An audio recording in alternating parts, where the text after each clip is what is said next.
మనసు శాంతంగా ఉండాలి. అటు ఆధ్యాత్మికతకి, ఇటు భౌతికతకి మధ్యలో ఉండేది మనస్సు అనే ఒక రంగం ఉంది. అది పెద్ద మహాసముద్రం. ఈ మనస్సు అనేది అసలు ఏంటి? మనస్సు అనే మధ్య రంగం గనక శాంతంగా లేకపోతే, అటు పూర్తిగా ఇటు భౌతిక ప్రపంచాన్ని వదిలేసి అడవుల్లోకి వెళ్ళిపోయి ఎన్‌లైట్ అయిపోయారు అనుకున్న వాళ్ళకి కూడా మోక్షం రాలేదు. నేను ఈ విషయం తెలుసుకొని దిగ్భ్రాంతి చెందాను.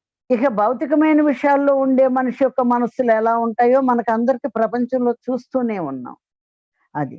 ఒకసారి శ్రీశైలంలో పత్రిగారు చెప్పారు. ఈ మనస్సు అనే మధ్య రంగాన్ని కనుక్కుంది నేను మాత్రమే. ఇంకెవరు దీని జోలికెళ్ళల. ఆత్మ స్థాయిలోకి వెళ్ళిపోతున్నారు. లేదంటే భౌతిక స్థాయిలోకి వెళ్ళిపోతున్నారు కానీ, త్యాగరాజు వారు పాడారు గదా! శాంతియు లేక సౌఖ్యము లేదు అని.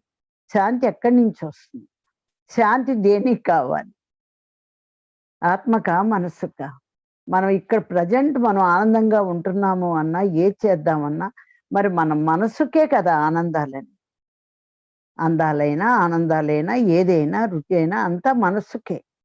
మరి ఈ మనస్సు అనే రంగం శాంతిగా లేకపోతే మధ్య రంగం, ఏ ఒక్క వ్యక్తి కూడా ఆధ్యాత్మికతలో ఎదగలేరు.